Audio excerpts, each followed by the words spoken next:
ते खूप काही देते प्रसंग. नंतर भाडभूतून आम्ही निघालो, समोर निघालो तर त्या दिवशी नेमका चतुर्थी होती. तर हिचा फोन आला, राजे म्हणे तुम्ही काही उपास करू नका, तिथे काही फराळाचं भेटणार नाही, त्रास होईल वगैरे वगैरे. म्हटलं बरं, तिला हो म्हटलं आणि मी समोर गेलो तर थोडं समोर गेल्यावरच मला एक हे गाडी थांबली. म्हणे चलो बोले भोजन प्रसादी वगैरे करू. म्हटलं नाही, म्हटलं मेरे को उपास आहे म्हटलं. तर तो म्हणे लागले अच्छा उपास आहे का बरे. त्यांनी लागले त्याच्या ह्याच्यात केळाचा घडा होता, त्यात भरकन एवढा मोठा. म्हणे नाही इतका काय होते रे म्हटलं. मी त्याला रिक्वेस्ट केली इतका नको देऊ म्हटलं. मग त्यांनी 6 केळं मला दिले, मी ते घेतले, खाल्ले आणि समोर गेलो. आणि समोर गेलो तर पुन्हा एक जण मला भेटला. अरे नर्मदे यार म्हटलं, नर्मदे यार चलो बोले घर पे जाएंगे. म्हटलं नहीं, मैं गाड़ी पे बैठता नहीं म्हटलं, मेरे को परिक्रमा में हो इसलिए. तो फिर बोले यहाँ क्या करते. म्हटलं नहीं मेरे को उपास है म्हटलं, वैसे भी घर आके पाहिजे. ठीक आहे बोले. तो समोर गेला, त्यांनी काय करावं, एक पपीता दिली, अर्धा किलो सेब दिले, पपीता दिले. मी म्हटलं मी एवढं काय करणार. नाही बोले आप लेके जाओ. इथे माझं केळं होते, हे होतं, हे सगळं होतं. म्हटलं बायकोने नुसती एवढी सूचना केली, अरे बाबा तुमचा उपास आहे, आज उपास करू नका. तर मैयानी म्हटलं एवढं भरभरून दिलं की काही सांगत नाही. मग मी ते उरलेलं सगळं त्या मुलांना, लहान मुलांना वाटून दिलं आणि थोडंसं खाल्लं आणि समोर गेलो तर एक गाडी होती उसाच्या रसाची, तिने मला उसाचा रस दिला. अरे मग मी पैसे द्यायला नाही बोले नर्मदे यार. अरे म्हटलं काय प्रकार नर्मदे. नंतर तिने तिथे थांबली नाही, तिने साबणाची वडी सुद्धा तिच्याजवळ, ती सुद्धा मला दिली. ती प्रत्येकाला साबणाची वडी देत होती की कपडे धुवायला वगैरे. म्हटलं वा ग वा मैया तू काय करशील म्हटलं, अद्भुत आहे म्हटलं तुझं, अगदी खरोखरच खूप सुंदर आहे. मला खूप म्हणजे तेव्हा हे वाटलं की काय तू किती लाड करते म्हटलं माझं. मी शेगावला गेले की मला किती त्रास होईल म्हटलं, तू माझे लाड करून राहिली, तिथे कोण माझं लाड करणार आहे असं म्हणून मी समोर चालत गेलो. तसंच भरूचला जात असतं. भरूचचा आश्रम आता मी बोलायचं नाही, पण तो कम्प्लीट व्यापारीकरण झाला आहे. म्हणजे पैसे असेल तर चांगल्या खोल्या भेटतात, परिक्रमा असेल एक हॉल आहे तो देऊन दिला आहे, तिथे कशी राहा काही राहा तेवढी अरेंजमेंट नाही आहे. अगदी म्हणजे पैसेवाल्यांचा तो आश्रम झाला असं मला वाटतं. यात मला हे नाही की मला ते थोडं ऑब्झर्व केलं मला दिसतं. तर मी त्या दिवशीच उपास होता, त्या दिवशी मी असं येत होतं तर मला एकाने 3-4 पुढे दिले बिस्किट. तर मी म्हटलं अरे मेरे को ये नहीं मत दो म्हटलं, मेरे को उपास आहे. तर म्हणे नाही क्या होता बोले आगे चल के खा लेना. त्यांनी माझ्या बॅगमध्ये असे 4-5 पुढे टाकले. मी नर्मदे यार म्हटलं त्याला, समोर गेलो. म्हटलं मैया तू काय करशील याच्यासाठी, भक्तासाठी काही गॅरंटी. मग तिथे गेलो, भरूचला मग एक दिवस थांबलो आणि समोर गेलो. मीन टाईम काय झालं की माझी खडी साखर संपली होती. मी विचार केला 2-1 दिवसाची खडी साखर होती. आपल्या आता ही 2 दिवसाची खडी साखर आहे म्हटलं, आता इथे आपण सगळं खेडे लागून गेले, एखादं मोठं शहर लागलं आपण खडी साखर घेऊ म्हटलं.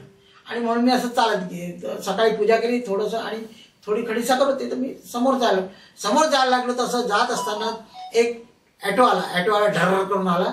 त्याने नर्मदे यार म्हटलं, मला एक पॉकेट दिलं. म्हटलं नर्मदे यार. मी पॉकेट पाहिलं ते पांढरा वाटलं. अरे म्हटलं आणि कापूर दिसतोय म्हटलं.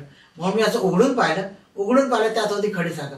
मी अक्षरशः तिला इतका नमन करून हे केलं. मला म्हणजे तेव्हा फार हे वाटलं की काय मैया तू नुसतं मी मनात आणलं, तू खडी साखर. आणि ती खडी साखर म्हणजे काही हे नव्हती, एकदम वेगळी होती, खूपच मोठी अशी वेगळे झाडे. आपली जी खडी साखर ती प्रकार नव्हता, वेगळं होतं. मी म्हटलं कोणतरी महान आत्मा, तो इतका फास्ट आला आत्मा, महान कोणतरी होता सिद्धपुरुष, इतका फास्ट आला. ॲटोनी कोणी वाटत नाही तिथे. म्हणजे पूर्ण याच्यात मला पाहिलं कोणी येत होतं, एका जागी थांबवत होतो, पुढे देत होतो, हे देत होतो, किंवा एक कारणी येत होतं मोठ्या प्रमाणात भांड्याने पोहे देतो वगैरे. पण असं आला भर आणि ॲटोनी येऊन चालला गेला. त्यांनी नुसती पुढी दिली, पुन्हा चालला गेला.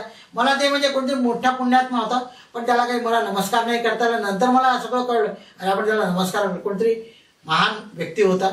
पण ते काही तेवढी वेळ मैयानी मला दिली नाही आणि तो चालला गेला. जर मी करोलीला गेलो, करोलीला इतकं प्रसन्न वाटत ते वातावरण. सकाळी 5:30ला सगळे लोक उठतात, सडा सारवण करतात आणि 6ला सगळे दारोदारी आपली पूजा करायला निघतात. प्रत्येक जण मनुष्य आंघोळ करून स्वच्छ, म्हणजे त्यांचा भक्तिभाव जो पाहिला की खरोखर असं वाटतं की ते त्या मैया किनारी राहण्याच्या योग्य आहे. आपल्या इकडे तेवढं नाही आहे, तसे लोक भेटत नाही. असे चालत मी भोनपुराला आलो. भोनपुराच्या अलीकडे एक थोडंसं जवळ एक मैया राहते. तर तिने आम्हाला बोलवलं की या म्हणून हे करा. तर ती 2 वर्षापूर्वी परिक्रमा केली होती. पण नंतर तिला या भोनपुराला त्या आश्रमाचे साधू होते, त्यांनी त्यांना सांगितलं की यहाँ रुकना करके आ जाओ करके यहाँ पे रुक जाना. तर ती तशी केली. नर्मदा परिक्रमा ती आली, त्या इथे 2 वर्षाला राहून राहिली. मेन टाइम तो साधू तो आश्रम सोडून समोर चालला गेला आणि ती आनंदाने तिथे इतकी आनंदाने हे करत होती. एकटी बाई होती पण ती मस्त तिथे सेवा करत होती. त्या बाजूच्या आश्रमात स्वयंपाक करत होते वगैरे. आणि त्या भोनपुराला एक आहे इतके प्रचंड मैया किनारी तिथे आतमध्ये मैयानी बनवलेले पिंड आहे सगळे. इतके महादेवाचे पिंडी आहे की तुम्हाला अनगिनत आहे तिथे. आणि तिथे एक असा पहाड आहे की तिथे ते भस्म भेटतं. त्या बाईने मला भस्मसुद्धा दिलं. मी ते माझ्याजवळ आणलं, घरी आणलं ते भस्म. आणि ते भोनपुराहून क्रॉस करताना तिथे एक नदी लागते. भोनपुराहून निघताना खिल्लार नदी लागते. खिल्लार नदी म्हणजे काय, इतकी म्हणजे ती खूप वाहतं खळखळतं पाणी. आम्ही मग पहाडावर चढलो, तिथून पाहिलं, तिथून काही नाही. नंतर आम्ही म्हटलं मार्ग हाच आहे, म्हटलं काय करायचं म्हटलं. तर मग आम्ही तिथे गेलो. आम्ही का म्हणतो हे तुम्हाला सांगतो. मी एकटाच परिक्रमा करत होतो.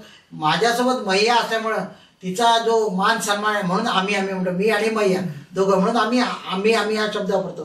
नाही तर तुम्हाला वाटेल आम्ही म्हणजे खूप जण होते का. नाही, मी परिक्रमा एकटाच करत होतो पण आम्ही म्हणून म्हणत होतो की मी आणि मैया माझ्यावर सोबत होती, तीच माझं रक्षण करत होती म्हणून मी हा शब्द आम्ही हा वापरतो.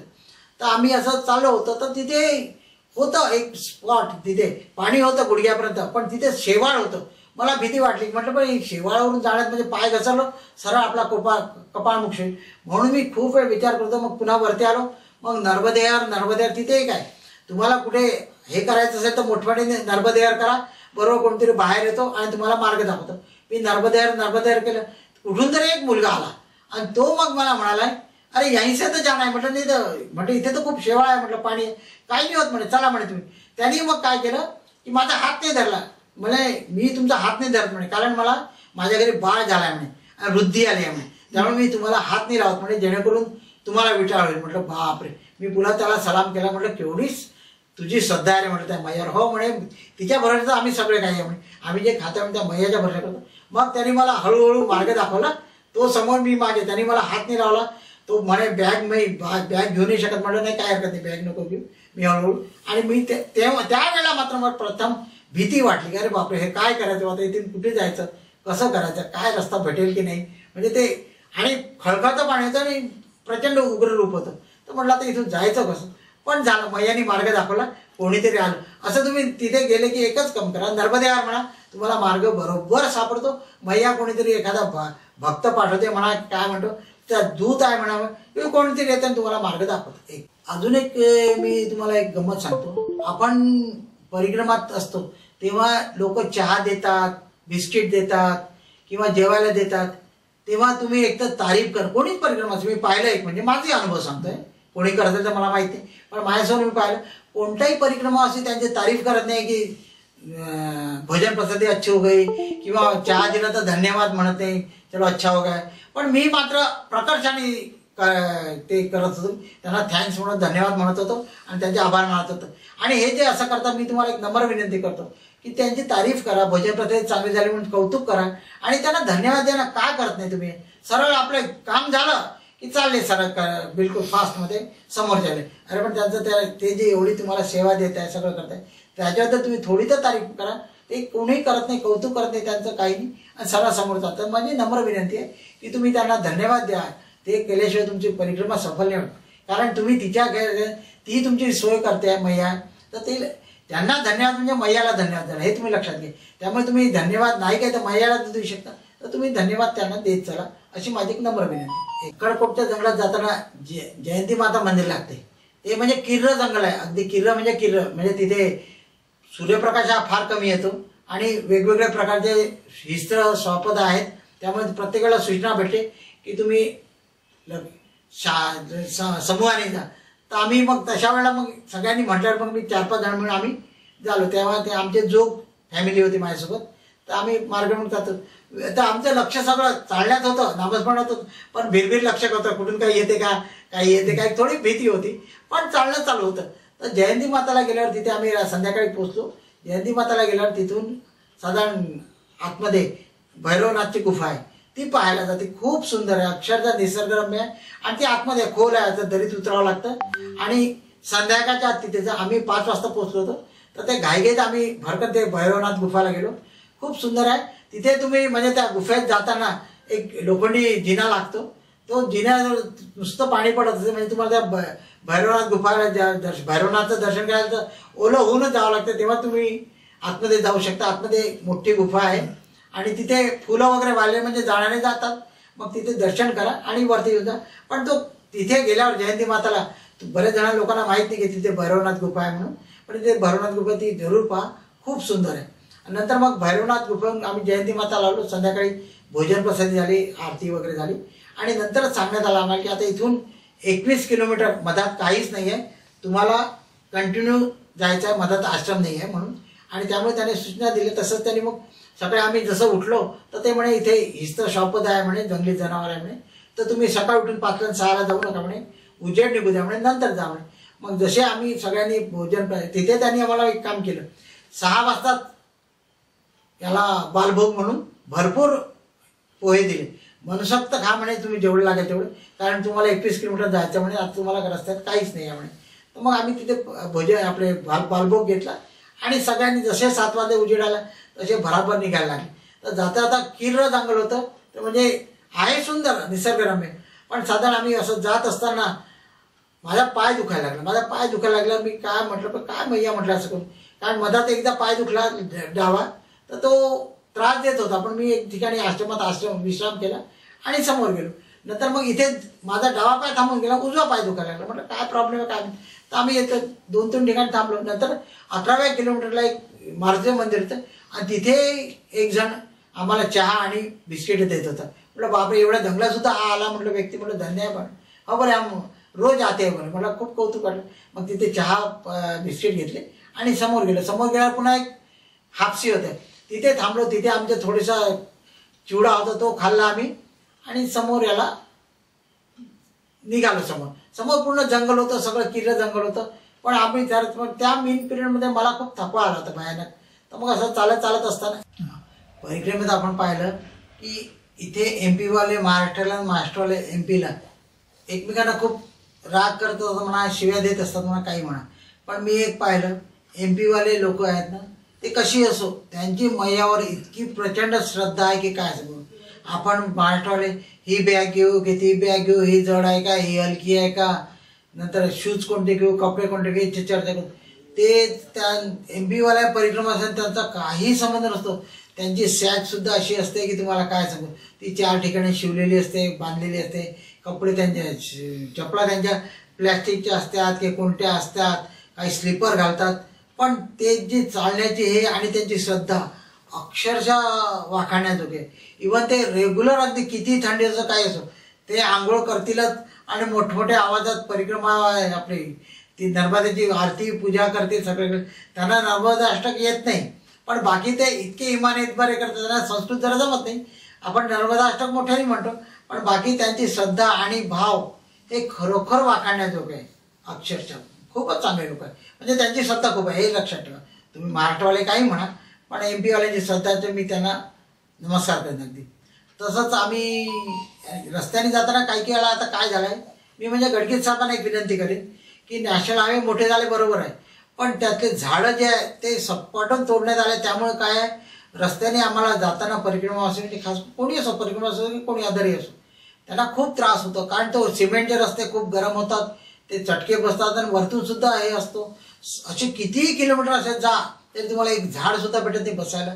त्यामुळे मी गडकरी साहेबांना एक विनंती करेन, तुम्ही रस्ते करता ठीक आहे, त्याच्यावर कॉन्ट्रॅक्टरला पहिले विनंती करा, पहिले झाडं लावा म्हणा, नंतर ती सावली झाली म्हणजे रस्त्याची जमिनीची धूप कमी होईल, जेणेकरून तुमचं चांगलं होईल. आणि त्याच्यामुळे त्या झाडं तोडल्यामुळे परिक्रमावासींना खूप त्रास होतो, अशी मी त्यांना नंबर विनंती करतो. सुहा गावावरून जाताना आम्ही रस्ता भटकलो म्हणजे 2 रस्ते होते. आम्हाला वाटलं हा बहुतेक ट्रकचा रस्ता आहे, म्हणून आम्ही दुसऱ्या मार्गाने गेलो तर ते खूप लांब फेरा पडला. मग नंतर आम्ही समोर गेलो, आम्हाला जो 3-4 किलोमीटरचा फेरा पडला. तर मग सुहा गावाल्यांना नम्र विनंती आहे की तिथले जे परिक्रमाचे भक्त असेल, नर्मदा परिक्रमा मंडळ असेल, त्यांनी तिथे कुठेतरी लाल झेंडे लावून तिथे आयोग करावं, कारण की त्यांनी त्रास खूप होतो आणि सगळे परिक्रमाशी भटकतात आणि प्रत्येक जणांना त्रास होतो. नंतर मला समोर गेल्यावर कळलं आम्ही भटकलो बरेच जण घडलं. म्हणून तिथे काहीतरी पाठी लावा, कुठेतरी काहीतरी सोय करा, एवढीच माझी विनंती आहे. आम्ही असं जात असताना, नारेश्वरला जात असताना त्या खूप मोठ्या पिरियडमध्ये याच्यामध्ये एकही आश्रम नाही आणि कोणी काही परिक्रमा असे ना सेवा करायला म्हणजे कोणी हे करायला सुद्धा तयार नाही. त्यामुळे काय होतं, तुम्ही ज्ञानेश्वरला जात असताना सगळेजण असे 2-2, 4-4 डब बसले असतात, आपल्या बॅगमधले बिस्किटचे पुढे काढत असतात आणि खातात. का रस्त्याने बाकी काही तुम्हाला भेटत नाही, चहा नाही, काही नाही. तो लंबा 8-9 किलोमीटरचा पट्टा आहे. तिथे तेवढ्या एरियात कोणीच सेवादारी नाही, म्हणजे कोणी परिक्रमाची सेवा करायला कोणीच नाही आहे. त्यामुळे त्या पिरियडला तुम्ही लक्षात ठेवा की त्या पट्ट्यात तुम्ही तुमच्याजवळ काहीतरी ठेवा, तुम्हाला काही भेटत नाही. आणि सगळेजण बसून आपले मुरमुरे आणि बिस्किटचे पुढे खात होते आणि अशा प्रकारे मार्ग रोड करत होते. आणि आम्ही याला ज्ञानेश्वरला पोहोचलो. एक म्हणजे सगळ्या नर्मदा सेना परिक्रमावाल्यांना सूचना आहे की तुम्ही रिन साबण वगैरे घेऊन जाऊ नका. 10 रुपयाचा सर्फ एक्सेलचा पॉकेट भेटतो, ते तुम्ही तुमचे आपले स्वच्छ कपडे असतात ते 10 मिनटं 15 मिनटं भिजू घाला आणि नंतर तुम्ही धुवून टाका. इतके स्वच्छ होतात सगळ्यात. मी आतापर्यंत रिन साबण मार घासत होतो आणि त्याने कष्टही पडत होते आणि खूप त्रास होत होता. पण एका परिक्रमाचं मला आयडिया दिली, कारण म्हणे 10 रुपयाचं रिनचं पाऊच घ्यायचं म्हणे, ते 2 दाबून जाते म्हणे. थोडं टाकलं, 10 मिनटं हे केलं की एकदम चकाचक होतं. आणि तेव्हा मला अनुभव आला. म्हणून मी तुम्हाला सगळ्यांना विनंती करेन की 10 रुपयाचा पाऊच घ्यायचा सर्फ एक्सेलचा आणि त्याने धुवून सगळं व्यवस्थित होऊन जातं. असे चालत रणापूरला आलो. रणापूरला आल्यावर ते अगदी मैयाच्या किनारीच आहे आणि तिथे मग आम्ही सगळेजण मैयाच्या किनारी गेलो. तिथे उदबत्ती लावली वगैरे, नमस्कार केला मैयाला आणि छान वाटलं म्हणजे. आणि आश्रमात आलो. आश्रमात आल्यावर सकाळी उठून आम्ही समोर गेलो. यातला एक अनुभव आहे तो मी पुढे सांगेन. तर आम्ही रणापूर निघालो. तर तिथे धुकं इतकं प्रचंड होतं आणि शेतातून रस्ता होता सगळा. तर ते रस्ते काय होते की प्रचंड धुकं असल्यामुळे सगळे केळीच्या पानात भरपूर पाणी होतं, ते थांबलेलं. आम्ही तिथून केळीच्या बागेतून जात लागलो की ते सगळं पाणी आमच्या कपड्यावर, बॅगवर, सगळ्या ह्याच्यावर पडत होतं. म्हणजे अर्धेधिक स्नान मैयाने आमचं करूनच टाकलं होतं बिलकुल. कपडे सगळे ओले चिंब झाले होते. पण ते इतकं मस्त टाकल्यावर ते माझ्या पाणी पडत होतं, छान वाटत होतं. पण समोर थंडी भरत होती की थंडी वाढली होती, त्यामुळे थंडी वाटत होती. असं चालत आम्ही समोर गेलो. नंतर मी समोर परिक्रमा असेना विचारलं, का म्हटलं ते ह्या साईडला म्हटलं तुम्ही झेंडे वगैरे लावले नाही, लाल झेंडे लावतात ते झेंडे वगैरे लावले का बरं. ते म्हणाले हे सेवादारी, आम्ही झेंडे लावतो म्हणे, पण हे शेतातून जाऊ नये म्हणून ते झेंडे काढून फेकतात म्हणे. तरी म्हटलं आम्ही परिक्रमा असेल आमच्यासारखे आहेच ना म्हटलं, ते झेंडे नसले तरी आम्ही जातच नाही म्हणे. त्यांना असं वाटतं झेंडे लावले म्हणजे येतात बा, म्हणून ते झेंडे काढून फेकून देतात म्हणे आणि त्याच्यामुळे परिक्रमा असे कन्फ्यूज होतात म्हणे. पण आम्ही नेहमी झेंडे लावत असतो. अनुसया मंदिरात जाताना आम्हाला दादा गुरु भेटले. दादा गुरु म्हणजे असे संत आहेत की 3दा ते परिक्रमा करणारे. हे दुसरी होती त्यांची. ते काही खात पीत नाही, नुसते पाणी पितात नर्मदेचं आणि ते तशात. आणि थंडी वारा पाऊस त्यांना काहीच नाही, नुसते रामदास स्वामी सारखे लंगोटी घालून असतात, ते पायात बूट असतात आणि कंटिन्यू फिरत असतात. आम्ही 29ला उचलली, ती 27ला त्यांनी उचलली होती. 2 दिवस आधीच भेटले होते. पण ते नेमके अनुसया आश्रमात थांबले होते. आम्ही पण इथे गर्दी होईल म्हणून आम्ही समोर गेलो आणि मारुती देव मंदिरात जेवण केलं आणि तिथे थोडा आराम केला. तेवढाच दादा गुरु समोर गेले. अरे म्हटलं आता हे खूप झालं म्हटलं. कारण ते आहे त्यांच्यासोबत 500 सेवक आहेत. ते खूप जिथे थांबतील तिथे सगळं जाम करून टाकतात एकदम. तर मग आम्ही असं चालत होतो. मग मी हळूहळू जायला लागलो. तर एका ठिकाणी तरी ते दादा गुरु थांबले होते. मग मी गेलो तर मी ते लांबूनच पाहिले की ते संत्र वाटून राहिले. ते नंतर थांबले होते. म्हटलं आता आपण यांना ओव्हरटेक करावं का असा विचार करून राहतो. मी हळूच गेलो तर त्यांनी लांबूनच मला पाहिलं आणि ते तिथेच थांबले. अरे म्हटलं आता इथेच थांबले. मग मी जवळ गेलो, त्यांना नमस्कार केला. त्यांनी मला संत्र दिलं आणि समोर चालले गेलं. म्हणजे जेणेकरून इनडायरेक्ट ते माझ्यासाठी थांबले होते का काय माहिती, ते मैयाला आणि त्या दादा गुरुनाथ भाई, पण त्यांनी दिलं आणि समोर चालले गेले. माझी परिक्रमा असून एक नम्र विनंती आहे, मला काहीतरी चमत्कार दिसतील, मैयात मला काहीतरी हे करेल किंवा ते अश्वत्थामा भेटेल किंवा तिचं जे वाहन आहे ती दिसेल अशी अपेक्षा ठेवून जाऊ नका. तुम्ही निस्वार्थ जा आणि तिच्यावर श्रद्धा ठेवा. ती बरोबर तुम्हाला जे काय दाखवायचं ते दाखवेल, जे काय तिला चमत्कार दाखवता येईल. पण तुम्ही अपेक्षा करून जाल आणि मग अरे मला हे भेटलंच नाही, मला हे दिसलं नाही, असं करू नका. तिच्यावर श्रद्धा ठेवा आणि मार्गक्रमण करा. तुम्हाला नक्कीच ती काही ना काही कोणत्या ना कोणत्या रूपात नक्कीच काहीतरी देईल. तिच्यावर श्रद्धा ठेवा आणि चालत राहा. ठीक आहे. जाता जाता बद्रीधामला थांबलो. बद्रीधाम आश्रम खूप सुंदर आहे, खूप सुंदर. म्हणजे अगदी काही जे 5 स्टार आश्रम मी म्हणतो ना त्यातला तो एक सुंदर आश्रम आहे. तिथे शुद्ध तुपाची चांगली शुद्ध तूप लावलेली पोळी देतात. जेवण सुद्धा व्यवस्थित असतं. चहा सुद्धा इतका प्युअर सुंदर प्युअर दुधाचा असतो ते तुम्हाला काय सांगू. आणि मैयाच्या किनारे खूप छान वाटतं, मस्त प्रसन्न वाटतं. सकाळी आम्ही तिथून निघालो. साधारण 1 किलोमीटर गेलो असेल. एक मोठा बंगला होता आणि त्याने आम्हाला दिला नर्मदेहर. जवळजवळ 6:15 7:30 झाले असेल, म्हणजे जस्ट दिवस निघाला होता. त्यांनी नर्मदेहर म्हटलं. आम्हाला इतकं आश्चर्य वाटलं, एवढा मोठा बंगला म्हटलं. 3 गाड्या उभ्या होत्या, कार उभ्या होत्या. तरी त्या बाईंनी हे केलं. तर दोघी बहिणींनी तिथे आमच्यासाठी तुपातला शिरा केला होता, त्यात कादाम बाजू वगैरे केले होते आणि चहा केला होता. म्हटलं तुमने आपने इतने जल्दी ये बालभोग लगा? हाँ बोले हमने 4 बजे उठ के ये सब बालभोग किया. आणि गरम गरम त्यांनी शिरा दिला आम्हाला खायला आणि चहा दिला. आम्ही खरोखर त्यांची ती श्रद्धा पाहून होती. कारण ते एवढे पैशा लोक पण ते सुद्धा असे हे करून राहिले, ते मय परिक्रमावाल्यांची सेवा करत होते. आम्हाला खरोखर कौतुक वाटलं. आम्ही नतमस्तक झालो आणि समोर मार्गदर्शन चालत चालत तिलकवाड्याला आलो. तेव्हा तिलकवाड्याला शिवानंद महाराजांनी एक आश्रम केला. नवीनच आश्रम आहे तो, खूप सुंदर आहे. ते आपले जळगावकडलेच आहे, पण ते आमच्या परिक्रम नर्मदा ग्रुपमध्ये असल्यामुळे अगदी घरच्यासारखं. आणि ते आपली 2-4 परिक्रमा असे जे आहे ते त्यांच्या ओळखीचे होते, त्यामुळे मी त्या शिवानंद महाराजांशी खूप गप्पा केल्या. आश्रम खरोखर सुंदर आहे, मस्त आहे आणि नवीनच बांधला आहे. अजून त्यांचं चालूच आहे कन्स्ट्रक्शन वगैरे, पण खूप सुंदर आहे. तिथे मुक्काम करा, छान वाटतं, अगदी प्रसन्न वाटतं. आणि समोर चला गरुडेश्वरला आलो. गरुडेश्वरला टेंबेस्वामीची मूर्ती सगळं पाहिलं.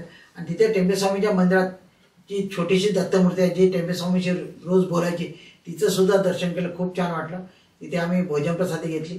तिथे 50 रुपयाचं जेवणाचं कुपन मिळतं गरुडेश्वरला. आणि परिक्रमा असे ना फ्री ऑफ चार्ज असतं. फक्त 12 ते 1 हा वेळ असतो त्यांचा. तेवढ्यात तुम्ही जा, व्यवस्थित जेवण करा आणि खाली. आम्ही गरुडेश्वरला थांबणार होतो थोडं नामस्मरण करत, पण नेमकं तिथे दादागुरु आले, लागले सगळे परिक्रमा असे भराभर निघायला लागले. आम्ही सुद्धा समोर निघालो आणि झरियाला मुक्काम केला. झरियावरून मग आम्ही समोर चालत चालत आलो. 1-2 ठिकाणी थांबलो. एका शाळेत भोजन प्रसाद घेतले आणि घुटियाला आलो. तर घुटियाला आलो, तिथे राम मंदिर होतं. ते राम मंदिर आपलं जेव्हा 22 जानेवारीला राम मंदिराची स्थापना होते तेव्हाच त्याचं उद्घाटन होतं. त्याचं भव्यदिव्य काम चालू होतं. पण ती थंडी प्रचंड होती, तरी आम्ही त्या याच्यात झोपलो. नंतर झोपल्यावर आम्हाला काय झालं की रात्री 11-11:30 तरी प्रचंड थंडी म्हणजे इतकी थंडी की काय सांगू. त्या ज्या लाईनीत आम्ही झोपलो होतो, सगळेजण उघड्यावर झोपलो होतो, ते सगळे उठून सगळे गायब होऊन गेले. आम्ही 2-3 जण झोपलो होतो. पण मला त्या थंडीत जाग आला. 11 वाजता मग कुठे आडोशी आहे करून पाहिलं. थोडीशी एक भिंत होती आडोशी, तिथे जाऊन झोपलो. तरी पण ती थंडी इतकी प्रचंड होती की ती वारा एवढा वाहत होता, की थंडी एवढी प्रचंड होती की त्याच्यामुळे आमचं काही झोप झाली रात्रभर. आणि नंतर मग तिथून सकाळी आम्ही आंघोळ वगैरे करून पूजापाती करून समोर निघालो. तर तिथून उत्तर तटचं शूलपाणी सुरू होतं.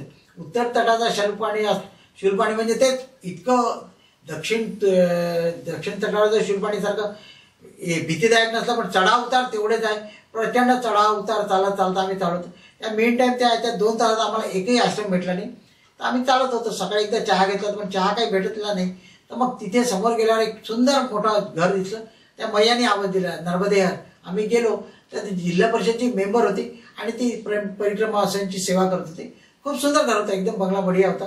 तिथे त्यांनी आम्हाला सेवा दिली, छान बिस्किट दिले, चहा दिले आणि मग आम्ही समोर निघालो. आता आम्ही दरमजल करीत घुटियावरून निघालो आणि कढीपाणी आलो. कढीपाणीला आल्यावर तिथे आम्ही दर्शन वगैरे घेतलं, भोजन प्रसादी घेतली.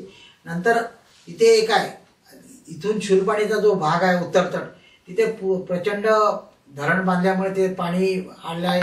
त्यामुळे कोणी तिथून हापेश्वरला जातं 7 किलोमीटर, हापेश्वरून परत येतं. मग कढीपाणीहून पुन्हा इकडे दुसऱ्या मार्गाने जातं, कारण तिकडून शूलपाणीला सगळं आहे. मग आम्ही तिथे थांबलो. कढीपाणीला आम्हाला हे सांगण्यात आलं की नाही तिकडून जाऊ नका, तुम्ही इकडून जा म्हणून. तरी आम्ही हापेश्वरला गेलो, तिथे दर्शन केलं. मैयाचं मोठं रूप आहे, खूप छान वाटलं. मंदिर सुद्धा सुंदर आहे. पण तिथे सुद्धा चौकशी केली, ते म्हणे मी यहाँ से तुमको शूलपाणी जाता नाही येणार म्हणे शूलपाणीला, कारण तिथे पाणी खूप हे झालं आहे म्हणे, बॅकवॉटर खूप आहे म्हणे, तुम्हाला जाता येणार. म्हणून आम्ही वापस आलो. मग कढीपाणीला मी मुक्काम केला आणि दुसऱ्या दिवशी सकाळी समोर निघालो. तिथून आम्ही कढीपाणीत निघालो. तर असं दरमजल करत आम्ही बरेच अंतर कापलं. मग आम्ही थोडंसं थकल्यासारखं वाटलं म्हणून एका आश्रमात गेलो. तेव्हा वाजले ते 3-3:30. कोसरियाला आलो तर 3-3:30 वाजले. तर त्या आश्रमात म्हणजे नाही म्हणे इतने जल्दी आम्ही थांबून नाही देणार म्हणे, कारण बाकीचे परिक्रमा असेल तुम्ही समोर जा म्हणे, समोर 2-3 आश्रम आहे तिथे थांबा म्हणे. आणि बरं समोर गेलो. समोर अजून 2 किलोमीटर गेल्यावर अजून एक आश्रम होता. त्या नाही म्हटलं, त्यांनी तेच सांगितलं 4:30 वाजले. ते म्हणे नाही म्हणे आम्ही इथे थांबून नाही देत म्हणे, कारण म्हणे बरेच आश्रम असे मग 5 नंतर येतात म्हणे, मग त्यांना जागा नाही, ते कुठे जाणार म्हणे, मग आमच्या इथे खूप रश होते म्हणे, आम्ही 5 नंतरच घेतो. काही केलं ते ऐकायला त्याने. आम्ही मग समोर चालू. समोर गेलो तर कुठे आश्रम दिसत नाही, काही नाही. मेन टाईम आम्ही असं 1.5 किलोमीटर गेला, एक गोडाऊन दिसलं. गोडाऊन दिसलं. मी म्हटलं यार गोडाऊनवर थांबतील तर पाहू म्हटलं. माझ्यासोबत अजून 1-2 परिक्रमावासी होते, कारण ते असेच माझ्यासोबत चालत होते. तर तिथे पाहिलं तर गोडाऊन होतं मोठं. त्या गोडाऊनमध्ये काय बाकी काही सोय नव्हती, ते नुसतं भकास गोडाऊन होतं. पण तरी म्हटलं बा होतं, त्या बाजूला एक घर होतं. त्या याला म्हटलं की म्हटलं गोडाऊन में रुकने देंगे क्या? हाँ बिल्कुल रुक जाओ बोले, कोई दिक्कत नाही. म्हटलं पण याचा मालक वगैरे नाही बोले, मेरा चचेरा भाई आहे बोले, असं ते सांगितलं. म्हटलं ठीक आहे, पण म्हटलं विचारून घे बाबा, तो पण आम्ही थांबत नाही. मग त्यांनी फोन लावला तर त्यांनी लागली झालं, हो थांबा थांबा काय हरकत नाही. तिथे थोडं याची संडासची वगैरे सोय होती आणि तिथे गोडाऊनमध्ये आम्ही रात्री थांबलो. त्यांनी जेवणाची सुद्धा आमची सोय केली, सगळं व्यवस्थित केलं. आम्ही कुठेच काही नसताना मैयाने अशी आमची इतकी सुंदर सोय केली होती की आम्हाला आश्चर्य. आम्हाला तर वाटलं त्या दिवशी का आज हे कोणीच आश्रमाला थांबू देत नाही, आपल्याला नक्की आज बाहेर झोपावं लागते बा असं वाटलं. पण त्या मैयाला सगळी काळजी असते. त्यांनी त्या आश्रमात आम्हाला थांबवलं आणि तिथे आम्ही थांबलो. पण मीन टाईम थोडंसं एक हे झालं की बाजूला जे घर होतं तिथे आम्ही आमचे मोबाईल फोन दिले होते ते चार्जिंगला. तर एका परिक्रमावासीचा त्या मोबाईलच्या मागून एक पॉकेट असते, त्यात 500ची नोट होती. त्यांनी ती ठेवली ती अडीअडचणीसाठी. नेमकं ते चार्जिंगला दिलं होतं, ती 500ची नोट गायब झाली. तो म्हटलं आता जाऊ दे, त्याला काही म्हणून फायदा नाही. म्हटलं त्यांनी आपल्याला गरम पाणी दिलं, एवढी सेवा केली. म्हटलं आता काही बोललं, म्हटलं समोर चल म्हटलं, आणि आम्ही समोर मार्गदर्शन केली. म्हणजे मग तुम्हाला एक सूचना करतो की याच्यात जर का काही असेल असं चार्जिंगला वगैरे कुठं लावले, त्यात नोटा ठेवणार त्या पॉकेटमध्ये, कारण त्या अशा चोरी जातात. मग थोडंसं हे होतं, तुम्ही हे होता, त्याच्यामुळे ते असं शक्यतो ती सूचना आहे. हां, परिक्रमेत जसे चांगले अनुभव येतात तसे वाईट सुद्धा अनुभव असतात, हे तुम्ही सगळ्या परिक्रमावासींनी लक्षात ठेवा. आणि ते तुम्हाला डोक्यावर बर्फाचा खडा ठेवूनच तुम्ही मार्गदर्शन, नाही तर तुम्ही उत्तर दिले तर तुमचं पाप वाटतं, बाकी काही नाही. ते मैया हे सांगते की जे काय इथे, आणि तुम्ही एक श्रद्धा ठेवा त्या मैयावर. या परिक्रमेच्या दरम्यान जे काही घडते आहे ते पूर्ण मैयाच्या इच्छेने होते, तुमच्या किंवा माझ्या इच्छेने काही होत नाही. आणि इथे पूर्ण मैयाचं साम्राज्य हे लक्षात ठेवा. त्याच्यामुळे तुम्ही राग मनात ठेवून किंवा अरेला कार्य उत्तर देऊन तिथे थांबू नका कृपया, कारण तुमचा पाप वाढेल आणि मैया तुम्हाला काही हे करणार नाही. त्याच्यामुळे तुम्ही हे करा. माझे असे 3-4 प्रसंग सांगतो मी. एका ठिकाणी थांबलो, 4 वाजता वगैरे असेल, ती आपलं दुपारी पोचलो आणि ते थंडी खूप होती. मैयाच्या किनारी होता तो आश्रम, प्रचंड थंडी होती. तर मी थांबलो होतो तर तिची त्याची भिंत अशी कमरेपर्यंत होती आणि वरती सगळी जाळी होती. त्यामुळे आणि मी काय ओझं नको म्हणून मी एक तर शाल घेऊन गेलो होतो, त्यामुळे पूर्ण त्या शालीवरच मी येत होतो. थंडी प्रचंड वाढली होती, खूप थंडी होती. मला ते रात्रभर जागा होतं मी, तरी मी आपलं कसं तरी गाठोडा करून झोपत होतो, पण चालू होतं. पण सकाळी 4ला मग जेव्हा हे वेळ झाली 4 वाजले, तसं मी उठलो, आपली आंघोळ केली त्या थंडीतच आणि हे केलं. पण मी पूजा वगैरे केली. मीन टाईम काय झालं, त्या चहाला बराच वेळ झाला. जनरली 5:30-6ला चहा सगळ्या आश्रमात मिळून जातं, पण 6:30-6:45 झाले तरी आश्रमात चहा काही आला नाही. मी टाईम मग थंडी खूप वाढली तरी मला थंडी खूप वाजली. त्या दिवशीच वाटली आज मला पहिले चहा पाहिजे म्हणून त्या दिवशी. तर तेव्हा मी वाट पाहत होतो, तेव्हा तेवढ्यात त्यांनी चहाची आवाज दिला. तर मग आम्ही चहा घ्यायला गेलो. तर मी काय केलं की चहा घेतला, लागली तर पेल्यात होता आमच्या, तर त्या मी थोडा हात शेकले, थंडी खूप होती आणि लागली तिथेच बाजूला झालो नाही, तिथे गटगट चहा पियायला लागलो. तर तो आश्रमवाला जो होता तो एकदम मला बोलला, ये तो बोले कैसा काय परिक्रमा से काम करा बोले, ये बोले चुस्की ले रहा बोले, हाँ क्या अच्छी बनी कि नहीं बनी. बोला भाई ऐसा कुछ नहीं बोले चुस्की ले रहा बोले, शादी के पहले भी ऐसी चुस्की लेते के बोले. मला इतका राग आला, पण 2 मिनिटं मी शांत राहिलो. बाकी परिक्रमावासी सुद्धा चिडले होते. ते म्हणे अरे उत्तर द्या ना म्हणे त्याला. म्हटलं नाही, म्हटलं इथे मला उत्तर द्यायचं नाही, मला भांडायचं नाही. म्हटलं मी मागच्या जण मी म्हटलं याचा काहीतरी अपमान केला असेल. म्हटलं तसं होत नाही. म्हटलं मैया परतफेड करतो. म्हणजे इथे तुम्हाला सगळं कुंडली शुद्ध करायची आहे, परतफेड मैया तुमची कोणत्या ना कोणत्या रूपात करत असते, त्यामुळे तुम्ही शांत राहा. म्हटलं काहीच होत नाही. म्हटलं तर म्हटलं त्याने, म्हटलं जाऊ द्या. म्हटलं 2 मिनिटं मलाही राग आला. म्हटलं पण जाऊ दे, त्याला निग्लेक्ट करा म्हटलं आणि समोर चालू. आणि मी समोर चाललो. नंतर एका आश्रमात असंच गेलो, तर तिथे बरीच जागा होती, 4-5 परिक्रमाचे झोपतील असे होते. तर तिथे मी गेलो, तर तिथे त्यांनी एकदम ओरडून झालं, नाही नाही नाही म्हणजे यहाँ आसन नहीं लगाना. अरे म्हटलं भाई जल्दी आहे यहाँ पे जगह है, मतलब इसलिए मैं ना आसन लगा. नाही बोले यहाँ नहीं आसन लगाना, बिलकुल नाही बोले. मग मी बाहेर गेलो. बाहेर प्रचंड थंडी होती. तरी म्हटलं तर मैयाची इच्छा. म्हटलं त्याला माझ्या हाती काहीच नाही. म्हटलं हे मैयाचं साम्राज्य आहे. म्हटलं ती मैया जे म्हणेल ते आपण करायचं. बाहेर गेलो, बाहेर झोपलो. मग ते थोडा वेळ झोपलो, जेवण वगैरे झालं, आम्ही झोपलो. थंडी खूप होती, मी आपलं हळूहळू करतो. तेवढ्यात आतमध्ये जे होते परिक्रमावासी, त्यांनी आपली बिडी काडी ओढली चालू केली. तेवढ्या वेळात तो आश्रमाला साधू ओरडला, अरे जो भी बीड़ी काड़ी पी रहे बोले चलो बाहर जाओ. बिल्कुल नहीं बोले, यहाँ बीड़ी काड़ी कोई नहीं पियेंगे बोले. ये धुनी नाही लागा ना यहाँ पर. तो ओरडला. ते सगळे 5-6 जण जे होते ते बाहेर आले आणि आम्ही ते 3-4 जण होतो ते आतमध्ये गेलो. म्हणजे मैया अशी कृपा करते तुमच्यावर की ती कोणत्या पद्धतीने केलं हे माहीत नाही, पण ती अवैधपणे तुमचं लक्ष ठेवत असते, तुमच्यावर कृपा करत असते आणि ते चालू असते. नंतर आम्ही असंच मी एकटाच चालू होतो नर्मदा किनारी, तो काठाकाठाने चालू होतो. काठाकाठाने चालू होतो तर तिथे खूप पाऊस आल्यामुळे खूप खोल होता आणि वरती असा काठ होता. त्याच्यामुळे ते चालतं असं चालतं तर मग 5 वाजले होते. म्हटलं आता हा आश्रम आम्ही इथे थांबून जाऊ. उंचावर आश्रम होता. मी चढत ते बरंच उंच होतं. ते चढत गेलो. तिथे गेल्यावर तिथे ते महाराज बसले. तिथे मी बसलो आणि सांगितलं की क्यों बोले परिक्रमा से. म्हटलं माझ्या. तर तो म्हणे आगे जा रहे का. म्हटलं नाही मैं यहीं रुकना. नहीं बोले यहाँ नहीं रुकने का. बोला मी एकदम आश्चर्य. म्हटलं आगे अब कहाँ है. 4 किलोमीटर में है आश्रम. मतलब अभी 5 बज रहे हैं, छोटा दिन है. मैंने बोला मैं 5:30 पौने 6 बजे मतलब दिन निकल जाएगा, इसलिए मैं रुक रहा. मैंने यहाँ नहीं बोले यहाँ नहीं रुकने का, यहाँ नहीं. बाकीच्या परिक्रमा से मी पाहत होतो. पण तो एक प्रश्न त्यांनी विचारला, आप महाराष्ट्राचा आहे. म्हटलं हा महाराष्ट्राचा आहे. नहीं बोले यहाँ नहीं रुकना. बोले मी त्याला जास्त वाद नहीं केला. तो बोले आपको खाना होगा या चाय पीना होगा, बैठो. बोले आप पानी पियो सब पियो. बोला नहीं कुछ भी नहीं, मेरे को कुछ नहीं होना. म्हटलं मैं आगे चले जाऊंगा. म्हटलं यहाँ से कितना 4 किलोमीटर. म्हटलं ठीक आहे. ते 5:15 वाजले होते. म्हटलं जाऊ दे बाबा, कारण 5:45 वगैरे अंधार पडतो. म्हणून आता काय करायचं म्हणून इलाज नाही. म्हणून मी आपलं तिथे उचललो, शांततेने 2 मिनिटं बसलो, पाणी पिलं आणि त्याला नमस्कार करून समोर निघालो. अशा वेळेला सुद्धा तुम्ही शांत राहा, समोर ज्याचा आज्ञा आहे त्याचा वाद घालू नका, असं माझं म्हणणं. मग मी समोर गेलो तर रस्त्याने जाताना पूर्ण खडकाळ रोड होता. त्याच्यामुळे नदीमुळे ते सगळं अस्ताव्यस्त झालं. मोठमोठे दगड होते. आणि माझा टॉर्च जो होता तो याचा होता. मोठा जो टॉर्च होता तो खराब झाला होता आणि छोटा जो मोबाईलचा टॉर्च होता त्याच्यात मला प्रकाश बरोबर दिसत होता. तरी मी आपलं खास खळग्यात कसतरी ठोकरा खात आम्ही साधारण 6:45 त्या आश्रमात दुसऱ्या 4 किलोमीटरच्या पोहोचलो. त्याला आश्चर्य वाटलं. तो म्हणे इतने रात को कैसे. म्हणे नहीं वो पिछले आश्रम में मैंने उन्होंने रोकने नहीं दिया. म्हटलं नाही वो आश्रमाला वैसे ही बोले आ जा बोले मैं यार. मग तिथे गेलो, भोजन प्रसादी घेतली आणि थांबलो. मैया कसे वेगवेगळे अनुभव आणते हे मी तुम्हाला अजून एक उदाहरणाचे सांगतो. आम्ही असंच परिक्रमेत चाललो होतो. सहज बोलता बोलता एका व्यक्तीने विचारलं तुम्ही काय काम करता. मी म्हटलं बँकेत होतो म्हटलं. तर त्यांनी बाकी काही विचारलं नाही, कुठे होते काय काही नाही. अच्छा म्हणजे तुम्ही शिपाई होते का. नाही म्हटलं हो बरोबर आहे म्हटलं शिपाई होता. मग त्यांनी 2-3दा त्यांनी खोदू विचारलं नाही तुम्ही काय करत होते काय. म्हटलं नाही तुम्ही अगदी सत्य बोलतात. म्हटलं मी शिपाईच होतो. म्हटलं बरोबर आहे म्हटलं.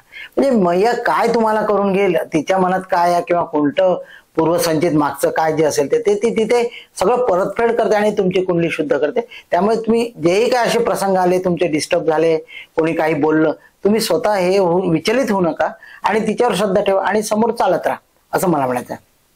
नंतर तुम्हाला एक प्रसंग सांगतो. पाटीदार लोक जे आहे ना, आता गुजरातमध्ये पटेल लोक, MP मध्ये पाटीदार लोक आणि आपल्या इकडे महाराष्ट्रात पाटील लोक हे खूप सेवाधारी. तिथे पाटीदार लोक इतके सेवाधारी आहे की तुम्हाला इतकी नम्रता. तसेच गुजरातमध्ये तुम्हाला पटेल लोक खूप चांगले भेटतील, सेवा करतील, तुम्हाला खूप आनंदाने आग्रहाने वाढतील, खूप तुमचं मदत करतील. तुम्हाला काही नसेल तर ते सगळे डिमांड पूर्ण करतील. खूपच अगदी म्हणजे एका ठिकाणी एका परिक्रमावासीची बॅग खराब झाली ती, तर तो म्हणे शिवून भेटेल का. तर काय करावं, 2 जण गेले गाडीवर, नवीन कोरी सॅक त्यांना घेऊन आणली. आम्हाला इतकं नवल वाटलं की असे सेवाधारी आणि इतके सुंदर लोक आहेत. तुम्हाला काय तिथे मैयावर आणि मैयाच्या लेकरांवर प्रेम करणारे असेच सगळे समाज आहे तो पूर्ण. तिथे तुम्हाला कुठेही असं जाणवत नाही की तुम्ही एकटे आहे म्हणून. त्याच्यामुळे तुम्ही अव्याहतपणे त्या नुसतं तिच्यावर श्रद्धा ठेवून चाला, तुम्हाला खूप आनंद भेटेल. असंच आम्ही जाताना बकानेर म्हणून एक गाव आहे तिथे चालत होतो. जसं मार्केटमध्ये चाललो तर कोणी आवाज दिलं, कोणी मला शेंगदाणे दिले, कोणी उदबत्ती दिली, कोणी धूप दिला. प्रत्येक मार्केटनं प्रत्येक जण येत होता, नमस्कार करत होता आणि प्रत्येक तो काही ना काही वेगळे पदार्थ देत. म्हणजे मैयाच्या त्या जे पूजेचं सामान आहे ते सगळं कोणी ना कोणी कोणत्या ना कोणत्या रूपात देत होता. अगदी आवाज देऊन मोठमोठ्याने. मला इतकं नवल वाटलं किती लोक प्रेम करतात म्हणजे मैयावर आणि मैयाच्या लेकरांवर. मला खूप कौतुक वाटलं म्हणजे खरोखर. आणि प्रत्येक जण येत होता, प्रत्येकाच्या दुकानात काही ना काही देत होतं. येता सांग काही ना काही. आपण म्हटलं रे हे घेत, अच्छा दुसरा हातला आता म्हणून तो लकड लावायचा, दुसरी वस्तू आणून द्यायचा. पण तो म्हणजे रिकाम्या हाताने जाऊन होता देत. प्रत्येक जण अगदी दुकानात बोलवून आदरातिथ्य करून मी म्हटलं त्यात आपला वेळ जातो, पण त्यांचं ते आदरातिथ्य म्हणजे खरोखर पाहायला. तर मी समोर चाललो होतो तर एक मोठी कार चालली होती. म्हणजे त्यांनी लागली पाहिलं, मी एकटाच होतो. त्यांनी लागली थांबवली कार. त्यांनी नर्मदेहर म्हटलं. त्यांनी काय करावं 2-3 सत्र मोठमोठे अगदी म्हणजे तेवढे आपले पाहिले नाही, त्यांचं स्वतः बागेदार असेल म्हणून बागायतदार असतील ते, त्याच्यामुळे त्यांचं असेल. तर मोठमोठे 3 संत्र मध्ये दिले. म्हटलं म्हातारा मी इतना नाही होणार मेरे को. नाही बोले आपले हो बोले मैया के. त्यांनी मस्त नरमसार केला, 100 रुपये दिले आणि समोर चालले गेले. असे अनुभव इतके येतात, आता प्रत्येक मी इथे सांगू नाही शकत, पण असे खूप रस्त्याने तुम्हाला झाले की तुम्ही ते मैया तुमच्याजवळ आहे म्हणून तुम्ही ते सगळे किनारी लोक तुम्हाला भगवंत मानतात आणि भगवंताचं रूप तुमचे असते. त्यामुळे तुम्ही जो आहे अहंकार वगैरे आहे हा तुम्ही नका करू. त्या मैयाला नमस्कार आहे, त्या मैयाला तिची लोकांची श्रद्धा आहे आणि त्यामुळे पण आपण काय करतो, आपल्याला वाटतं आपणच मोठे आहे म्हणून आपण स्वतःला समजतो, म्हणून तसं काही नाही. ते सगळं ती मैयाची कृपा. तुमच्या जो ती मैया जोपर्यंत आहे तोपर्यंत तुम्हाला सगळं आहे, तिचीच ती श्रद्धा आहे आणि तिची ती सगळं साम्राज्य आहे. दक्षिण किनारी तुम्ही एमपीत असेल तर तिथे थोड्या प्रमाणात तुम्हाला खिचडी खायला मिळते आणि नंतर गुजरातमध्ये थोड्या प्रमाणात कुठे कुठे पोळ्या, कुठे खिचडी खायला. पण एमपी स्टार्ट झाला की तुम्ही एक लक्षात ठेवा, पुऱ्या अगदी ठरलेल्या आहे. मस्त गरम गरम पुऱ्या वाढतात, ते मक्याचे असतात की कशाचे असतात माहित नाही मला, कोणी म्हणे मक्याचे असतात म्हणून. गरम गरम पुऱ्या मस्त खाऊ घालतात अगदी बरं आणि अगदी आतरा बिलकुल. मग तेव्हा खिचडी कंप्लीट बंद होते. एमपी सुरू झाली की तुमची खिचडी बंद आणि पुऱ्या सुरू, असं सगळं चालू असतं. आणि हा तुमचा ड्रेस जो मैयाचा पेहराव जो आहे हा म्हणजे खूप मोठा ड्रेस कोड आहे आणि तिथे त्या या ड्रेसमुळे तुम्हाला आदर तिथ्य भेटतं. कुठे तुम्हाला पैसे द्यावे लागत नाही. आता मी मांडवगडला होतं, तिथे हे होतं किल्ल्याचं तिकीट होतं काहीतरी 20 की 30 रुपये काहीतरी होतं. तर तिथे आम्ही तिकीट काढायला गेलो तर त्या तिकीटवाल्याने म्हटलं हा बोले आप मैया के किना परिक्रमा असेल, मला हा तिकीट की जरूरत नाही बोले जाओ बोले. असं म्हणजे हे जे आहेत ना इतकं आदर तिथ्य भेटतं की मन प्रसन्न होते की काय आहे बाबा हे मैयाची कृपा. म्हणजे खरोखर खूप छान वाटतं तिचं, म्हणजे आदर तिथं तिचं ते सगळं हे पाहून. कोणी तुम्हाला रोकत नाही, काही नाही. तो ड्रेस कोड म्हणजे तुम्हाला सगळ्या ठिकाणी आणि पदोपद मला तर प्रत्येक ठिकाणी जाणवलं की हा ड्रेस कोडमुळे काय रिस्पेक्ट भेटतो, किती आदर भेटतो हे ते तुम्हीच सांगू शकता. त्याला पथराडला आलो. पथराडला आल्यावर तिथले महाराज खूप चांगले होते. म्हणजे आम्ही गेलो तर त्यांनी पहिलेच गाद्या टाकून ठेवल्या होत्या, सगळं हे केलं होतं. म्हणजे आम्ही थकलो होतो तर लागली त्या गाद्यात लागली लोळायला लागलो वगैरे असं सगळं. आणि जेवण सुद्धा इतकं छान होतं, मस्त त्यांनी केलं होतं. ते पाटेदार लोक होते पुन्हा. तर मग त्यांनी जेवण वगैरे केलं, सगळं झालं. नंतर मग दुसऱ्या दिवशी तिथे मला पाय खूप दुखायला लागले. त्या म्हणजे तेव्हापासून माझं पायाचं दुखणं जे चालू झालं होतं मधामधात ते आता इथे खूप वाढलं होतं. तरी मी आपला चालवत होता अव्याहतपणे, पण तो उत्तर देत होता की अरे बाबा आता माझ्याने होत नाही अशासारखं तो मला देतो. तिथे डॉक्टर होते. मग त्यांनी मी म्हटलं इथे कुठे डॉक्टर आहे का, हा म्हणे जाऊ बोले. मग त्यांनी त्या डॉक्टरचं नाव सांगितलं. मग तिथे गेलो. तिथे त्यांनी गोळ्या बिळ्या पेन किलर वगैरे खूप दिलं औषध. आणि मग मी सहज खिशात हात टाकला. म्हटलं नर्मदे यार पैसा कितना. त्यांनी हात जोडून विनंती केली. नाही म्हणे इथे मला पैसे नको म्हणे, आप नर्मदा सेवन नर्मदा परिक्रमा सेवन आपसे पैसे नाही लेंगे म्हणून. मग त्यांना हात जोडला आणि समोर गेलो. तर समोर जाता त्या मी आश्रमाचं नाव सांगत एका आश्रमात गेलो तर आम्ही 11 वाजता गेलो. 11 वाजता गेल्यावर त्यांनी काय करावं म्हटलं आता आहे बा 11:30 12ला जेवण होईल म्हणून त्यांनी आम्हाला ताक दिलं. ताक म्हणजे किती द्यावं, नुसतं पेले भरून पण मी आग्रह केला म्हणून एक पेला पिला, नंतर काही मी घेतला नाही. नंतर मग त्यांनी काय करावं, त्याचा पेहराव सुद्धा थोडासा हे होता, म्हणजे बरवडा घातला होता आणि वरते काही नव्हतं आणि वेगळ्याच प्रकारचं वागत होतं. आणि नंतर मग 12 12:30ला त्यांनी काय केलं, मैया म्हणे कणिक भिजवा म्हणे आता पोळ्या करू म्हणे. हा असं का करतो आता, म्हणजे मला वाटलं यांचा स्वयंपाक तयार असेल, बाकीच्याही परिक्रमा असेल वाटलं की हा देईल बा 12:30ला वगैरे स्वयंपाक. तर म्हणे तर मग साधारण 12 पर्यंत मग आमच्या पोळ्या वगैरे झाल्या. नंतर त्यांनी भाजीची सुरुवात केली. भजीची सुरुवात केली. मग सगळे परिक्रमा असे थोडेसे रागावले. मग आम्ही चौघं जे होतो आम्ही लागलीच. म्हणलं नर्मदे यार म्हटलं आम्ही चालते. म्हटलं तुम्ही आता भाजी कराल, नंतर तुम्ही केव्हा जेवायला द्याल म्हटलं आम्हाला माहित नाही. म्हटलं नर्मदे यार म्हटलं. त्यांनी मग आम्हाला हे केलं, आग्रह केला. पण नाही हमको इतना देणे 11 बजे आहे, 11 वाजून आलो म्हटलं आम्ही, 2 तास झाले म्हटलं. आम्हाला वाटलं जेवण भेटेल अजून नाही, तर मग म्हणून थोडंसं याच्यात झालं. पण ती मैया अशी आहे की तुम्हाला उपाशी राहू देत नाही. आम्ही असं चालत गेलो. साधारण आम्ही 2-3 किलोमीटर नाही गेलं, एका बांधावर 4-5 शेतकरी मस्त जेवण करत होते. त्यांना काय वाटलं काय माहित, नर्मदे यार म्हणलं. आम्ही नर्मदे यार म्हटलं. तर म्हणे आओ खाना खाओ म्हणलं. आम्हाला भूक लागलीच होती. बोले नहीं हम जाते. नहीं बोले आओ बोले परिक्रमा से बोले खाना हुआ नहीं बोले तो हमको मालूम है आपका खाना नहीं हुआ. म्हटलं नाही खाना नहीं हुआ आओ बोले. मग त्यांनी काय केलं, त्यांच्या एका मुलाला गावात पाठवलं. तिथून फरसाण वगैरे आणलं ते मस्त, आणि ती पोळी फरसाण त्यांची भाजी वगैरे ते सगळं यथेच्छ जेवलो आणि समोर मार्गक्रमण केलं.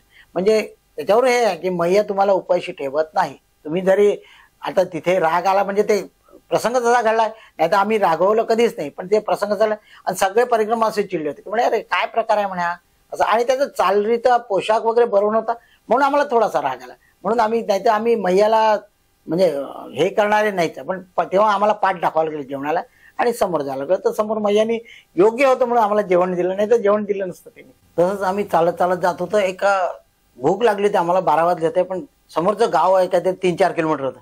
पण म्हटलं आता काय करतं, इथे काही दिसत नाही. तर एका पुलावर आम्ही बसलो होतो. तर तिथे शाळा होती. ती कुठली शाळा होती काय आता आठवत नाही, पण ती शाळा चालू होती. मग शाळा सुरू होती, आम्ही त्या पुलावर बसलो सहज.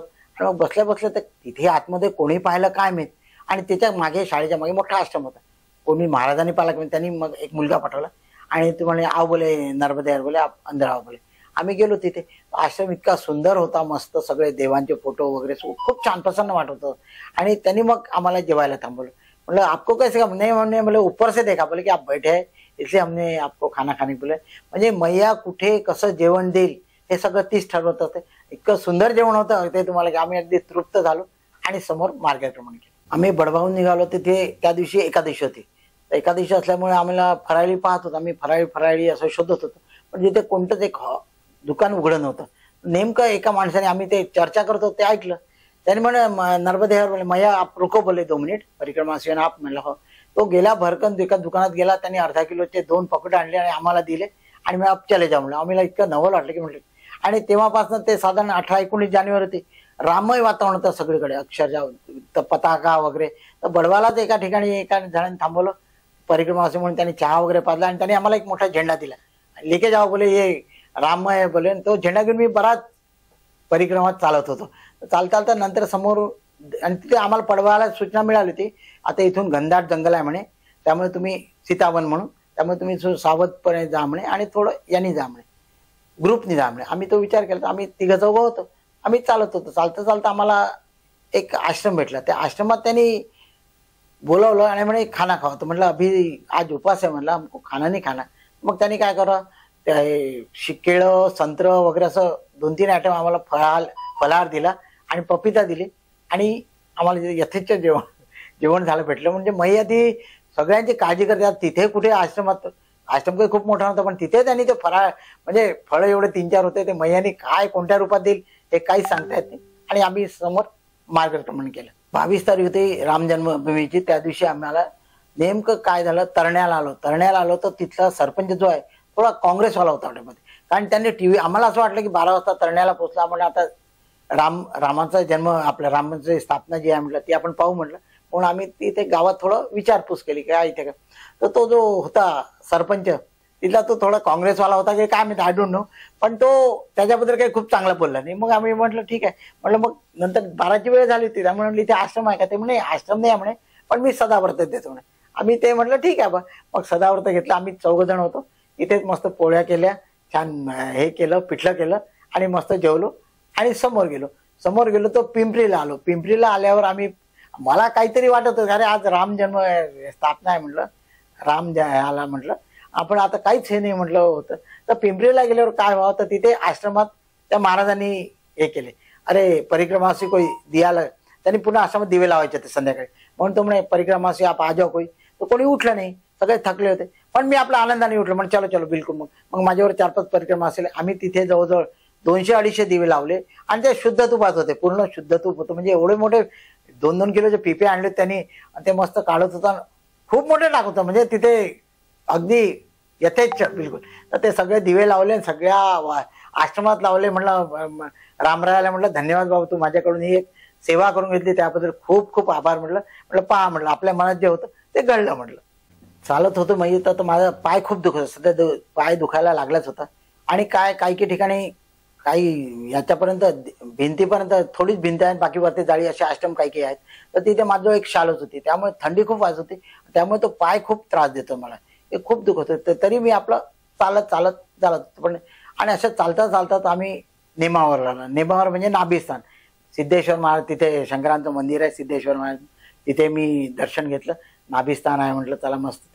खूप मजाची आरती वगैरे केली, नर्मदाष्टक म्हटलं, सगळं म्हटलं, आनंद वाटला. आणि या नेमावरला म्हणजे अर्ध अंतर तुमचं कापले जातं. त्या नेमावरला आम्ही जेवण वगैरे केलं त्या आश्रमात वगैरे, आणि समोर निघालो. नेमावरून आम्ही निघालो तेव्हा आल्या करोड माफी म्हणून एक आहे आश्रम, अगदी मैया किनारे, खूप मोठा आहे आणि इतकं भव्य दिव्य आहे तिथे, म्हणजे अनमोल. आणि तिथलं ते जे होते सेवा करणारे तो कोण मॅनेजर की मालक होते ते आयडिया नाही मला, पण ते स्वतः मलाही प्रश्न विचारत होते, काही इथे कमी आहे का, काही आहे का, म्हणजे खूपच. आणि जो आश्रम इतका चांगला होता की आम्ही तिथे मुक्कामी थांबायचं ठरवलं आणि लागूनच मैया होती आणि खूप छान वाटत होत. आणि त्या करोड माफी होऊन नाभी परिक्रमा, त्या नेमावरची नाभी परिक्रमा म्हणून होते, दरवर्षी तिथे होत असते ती. तर नेमकं तिथे परिक्रमा असे खूप जण आले होते, ते त्यांच्या त्या एरियातलेच होते, पण ती चालते का ती 55 किलोमीटरची असते ती, आणि ती 2 दिवसात 3 दिवसात पूर्ण होते. म्हणजे ही सुद्धा मला तिथे, मला याच्याबद्दल माहित नव्हतं, पण तिथे मला ते कळलं की अरे नेमावरती नाभी स्थानाची सुद्धा परिक्रमा असते म्हणून, आणि ते 3-4 दिवसात पूर्ण करतात म्हणून कळलं. आम्ही चालत चालत असंच एक एक गाव पार करत आम्ही सिलकंठला आलो. सिलकंठला रात्री आल्यावर तिथे मुक्काम केला, आणि उद्या काय घडणार हे मला काही माहित नव्हतं. पण सिलकंठला मी मुक्काम केला, आणि सिलकंठहून एक 6 किलोमीटर निळकंठ म्हणून आश्रम आहे. तर मग तो पूर्ण नर्मदा मैयाचा किनारा आहे. तर मी असं चालत चालत जात असताना आपलं जप चालू आणि चालणं चालू, पण तिथे काय आहे की सगळ्या शेतकऱ्यांनी अतिक्रमण केलं आहे, म्हणजे अगदी मैयाच्या किनाऱ्यापर्यंत शेती केली आहे. त्याच्यामुळे काय, आणि परिक्रमा अशी खूप जिद्दी या बाबतीत की अगदी मैयाचा किनारा सोडायचं म्हणून त्या शेतातून सुद्धा रस्ता काढलेला आहे. ते आपले शेतकरी म्हणतात जाऊ नका, पण तरी लोक आपले परिक्रमा असे जातात बिलकुल. तो त्या आपला जिद्द सोडत नाही, तेही जातात. तर मी त्याचप्रमाणे चालतो. मी एकटाच होतो, म्हणजे माझी मैया होती सोबत, आम्ही होतो. तर मी चालता चालता चालत असताना त्याच टाइम सिलकंठहून निळकंठेश्वरला जाताना एका गड्ड्यात माझा पाय घुसला आणि तसंच मी मोठ्या नर्मदे मैया, नर्मदे हर म्हटलं.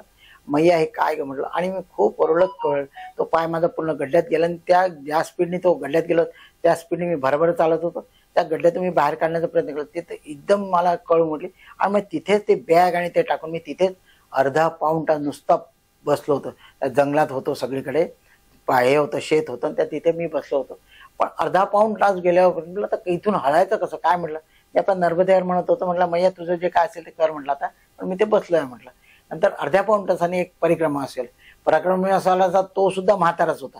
तर त्यामुळे मी त्यांना म्हटलं नाही, म्हटलं एक काम करा म्हटलं, तुम्ही वरते जा म्हटलं, कोणी मदत भेटेल तर पहा म्हटलं.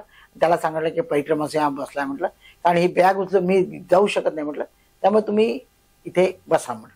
तर मग तो ठीक आहे म्हणे असं बोलला आणि समोर गेला. मग एक 15-20 मिनिटांनी एक मदत करायला मनुष्य आला. त्यांनी मला माझी बॅग त्यांनी उचलली, आणि त्याच्या आधाराने मी थोडं हळू चढत समोर निळकंठ जवळच होता तो, तिथे खूप कष्टाने गेलो. तिथे गेल्यावर मी पूर्ण असं पडून होतं, बिलकुल काहीच केलं नाही. म्हणजे तिथे इतका तो पाय माझा जाम झाला होता की तुम्हाला काय सांगू. म्हणजे ते 2 दिवस नंतर मग मी तिथे निळकंठेश्वरला मग पेन किलर वगैरे घेतले, पण पाय काही थांबत होता. म्हणजे वॉशरूमला जाणं सुद्धा म्हणजे असं कंटाळ वाटायचं, काय आता किती संकट आलं अशासारखं वाटत होतं. पण तरी मी तेवढ्याच्यात निळकंठेश्वरला 2 दिवस आराम केला, पेन किलर घेतल्या. पण तिथे काय झालं, मी निळकंठेश्वरला 2-4 दिवस राहिलो असतो, पण काय व्हायचं, सकाळी 7 वाजले की सगळे परिक्रमा असे भर चालले जायचे. मग तो आश्रम मला अगदी उदास वाटायचा, शांत, काही मला करमत होतं. मी 2 दिवस थांबलो. आता रोजची दिनचर्या सकाळी उठले की चालले 2 दिवस थांबलो. पण नंतर तिसऱ्या दिवशी मी माझं म्हणजे बांध सुटला. म्हटलं नाही आज जायचं म्हटलं, मैया तू काही कर म्हटलं, आता मी चाललो म्हटलं. असं म्हणून मी पेन किलर घेतल्या आणि आपलं मार्गक्रमण चालू केलं. मार्गक्रमण करत कुठे थांबत कुठे हे करत आपलं चालू होतं. आणि मेन टाइम त्याला की असं करत मग मी नान्नोरला आलो. नान्नोरच्या 2 किलोमीटर अलीकडे माझा पाय पूर्ण जाम झाला होता. म्हणजे मी जवळजवळ त्या याच्यानंतर 150-200 किलोमीटर चाललो होतो. जेव्हापासून तो पाय लचकला होता तेव्हापासून मी 150-200 किलोमीटर, त्रास खूप होत होता. पण तरी मी मैयाला म्हटलं, मैया तू काय करायचं कर. पण नान्नोरला आल्यावर माझा पाय पूर्ण चोक झाला, म्हणजे काहीच करायला तयार नाही. म्हणजे तिथे अशी कंडिशन होते की माझं मलाच माहित. तर मग मी तिथेच मग आश्रमात नान्नोरच्या आश्रमात थांबायचं ठरवलं. मग तिथेच मी आसन लावलं. नेमकं त्या दिवशी तिथे नान्नोरच्या आश्रमात संध्याकाळी कोणीच नाही आलं, एकही परिक्रमा. म्हटलं आज काय मैया, म्हटलं मला एकट्याला एवढ्या आश्रमात थांबायला होते का म्हटलं, बाकी कोणीच नव्हते. तिथे जो महाराज होते ते दुसरीकडे राहत होते. त्यामुळे नेमकं त्याच वेळेला मेन पिरियडमध्ये त्यावेळेस 2 आपले पैठणचे हे आले परिक्रमा असे. अरे म्हटलं वा चांगलं छान. पण आणि ते जेवणाची जी अरेंजमेंट होती भोजन प्रसादी ती थोडी लांब होती. तर मी त्यांना म्हटलं बा मी तर कुठे जाऊ शकत नाही, काहीच नाही, हलवू शकत नाही, पहा म्हटलं तुम्ही जात. तर ते म्हणे मग मी तुमच्यासाठी डबा आणतो म्हणे. म्हटलं ठीक आहे, त्या परिक्रमा त्या आश्रमातल्या सांगा म्हटलं, तर देणं असेल तर ठीक आहे म्हटलं. मग ते गेले, त्यांनी मग डबा आणला, पुऱ्या आणि भाजी आणली, ती मी खाल्ली, रात्री झोपलो. रात्री झोपलं दुसऱ्या इथे चालले म्हटलं माझा पाय हालत नव्हता, मी काहीच करू शकत नव्हतो. त्यामुळे मी त्यांना नर्मदेहर म्हटलं आणि ते समोर चालले गेले. मी त्यांना एक म्हटलं की हा आश्रम थोडासा हे होता की ते महाराज दुसरीकडे राहत होते वगैरे, तर म्हटलं एखादा चांगला आश्रम असेल तर पहा म्हटलं आपण तिथे मुक्काम करू म्हटलं. असा विचार केला. नेमका हा विचार केला आणि त्या दिवशी एक तिवारी म्हणून आहे युपीचे, ते परिक्रमा तिथे आले. साधारण दुपार झाली होती, परिक्रमा झाली, ते दुपारी आले आराम करत. तर ते समोर जाणार होते, तर त्यांनी सहज विचारलं काय कुठे वगैरे. मी सांगितलं असं असं आहे म्हटलं, हा पाय दुखून राहिला खूप. तर त्यांना थोडंसं नॉलेज होतं. तर त्यांनी काय करावं, माझी पूर्ण मॉलिश पायाची केली. थोडं मला बरं वाटलं तेव्हा. पण ते काय व्हायचं, तेव्हा क्षणिक वाजायचं, पण चालायला लागलो की माझा पाय दुखत होता. असं करत करत तो रोज, आणि तो म्हणजे पहा कसं असतं, मैया कोण कुणाला कुठे कशी पाठवेल काहीच गॅरंटी. माझ्यासाठी पण तो समोर जाणारा. मी तिथे 8 दिवस होतो ना, 8-10 दिवस तो तिथेच माझ्यासोबत होता. रोज सकाळ संध्याकाळ तो मला मॉलिश करून द्यायचा, सगळं करून द्यायचा. आणि सगळं अगदी म्हणजे आता हे सांगू नये इथे, पण हे सांगतो, तो संडासमध्ये पाणी सुद्धा टाकून द्यायचं. माझं इतकी सेवा केली म्हणजे हे न भूत न भविष्य. ते म्हणजे तुम्हाला एक सांगतो, ती मैया काय करेल हे कोणीच सांगू शकत नाही. तो संडासात पाणी टाकून, त्याचे फोटो सुद्धा आहे की मी त्याचा फोटोही काढला. तो म्हणे नाही मेरे को कुछ फोटो नाही होणार. म्हटलं नाही तुम्ही इतनी सेवा करा म्हटलं. तर त्याचं रोज मॉलिश करायचा तो मला, आणि तो माझ्यासाठी डबा आणायचा, माझ्याला कॉफी करून द्यायचा, काय काय नाही करायचं. म्हणजे 8 दिवस मैयाने स्पेशल केलं. आणि मेन टाइम काय झालं, मी तिथे होतो, इकडे आमची घरची नर्मदा टेन्शन मध्ये होते.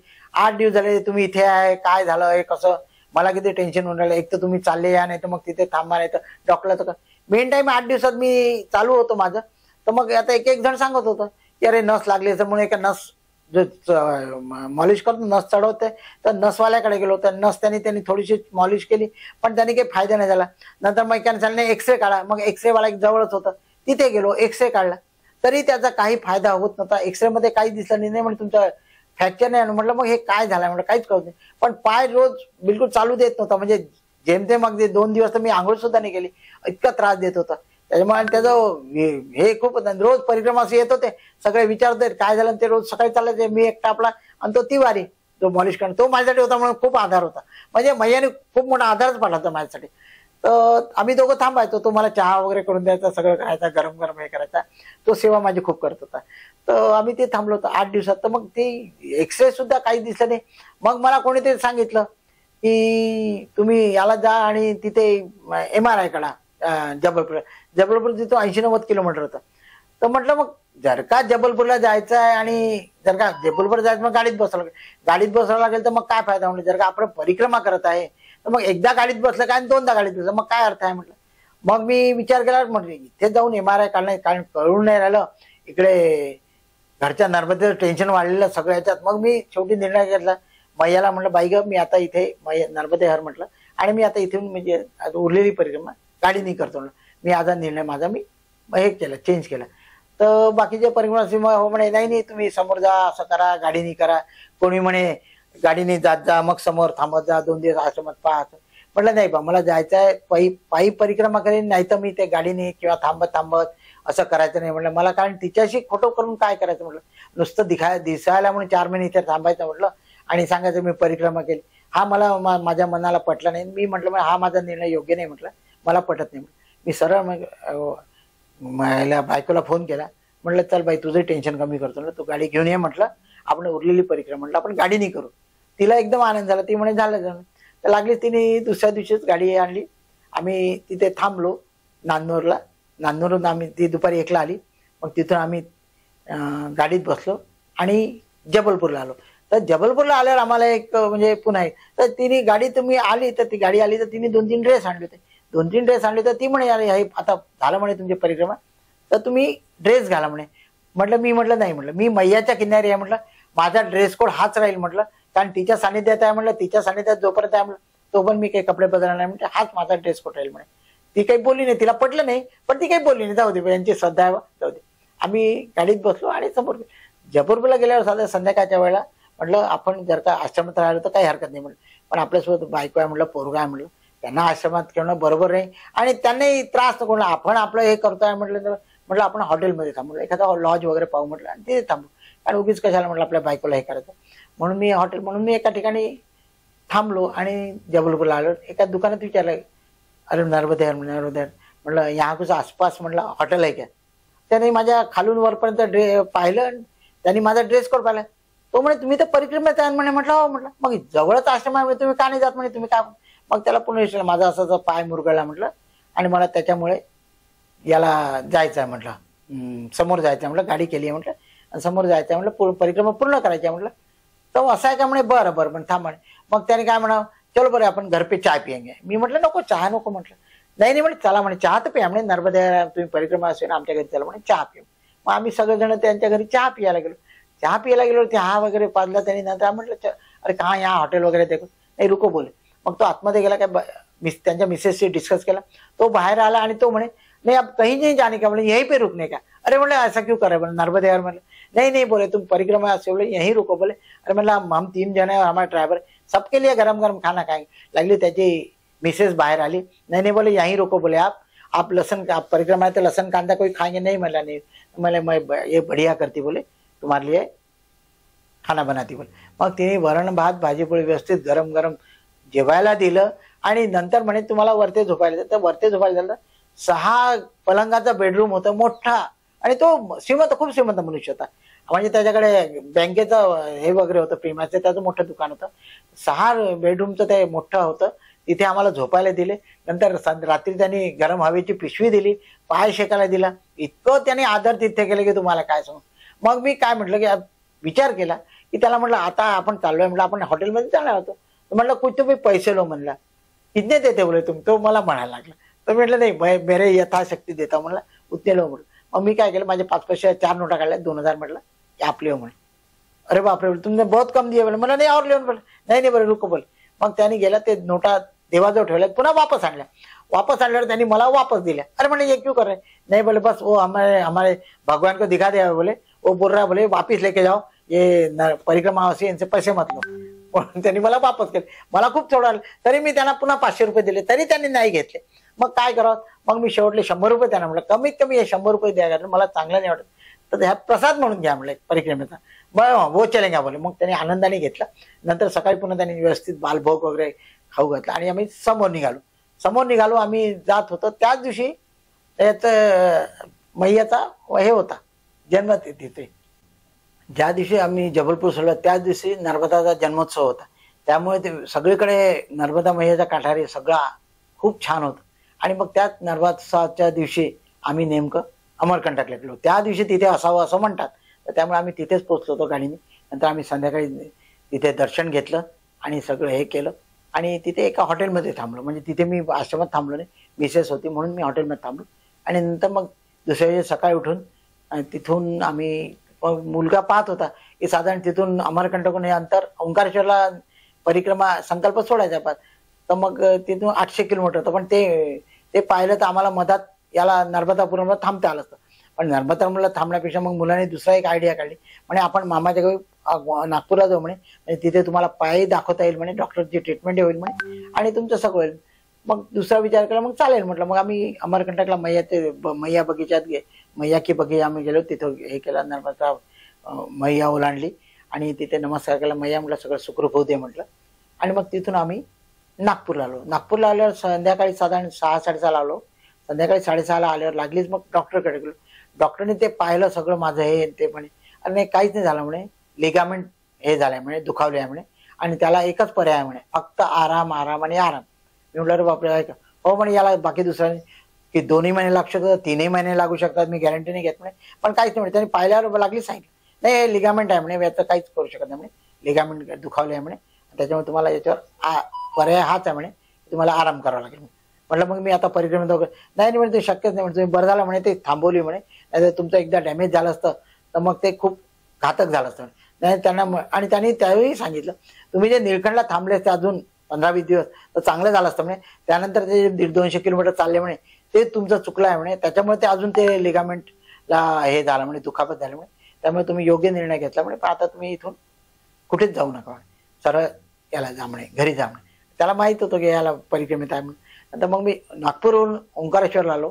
ओंकारेश्वरला परिक्रमा पूर्ण केली, तिथे संकल्प सोडला, तिथे सगळं मैयाला हे आपला महादेवाला अर्धी नर्मदा परिक्रमेचं पाणी वाहलं, दुसरी परिक्रमा दुसरी पाणी शिशी भरून घेतली आणि तिला हात जोडले आणि नर्मदेहर म्हटलं.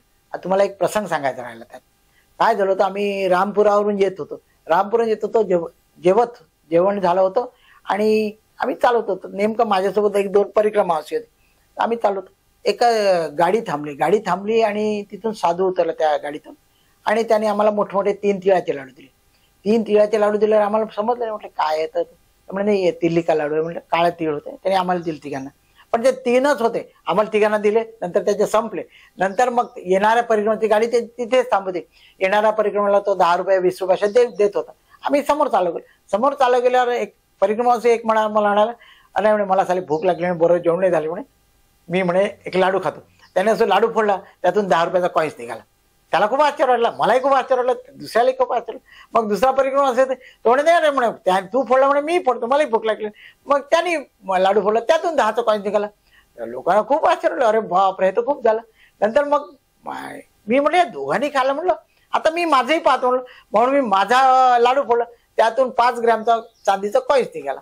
ही मैयाची कृपा होणार. नर्मदे हर, नर्मदे हर, नर्मदे हर.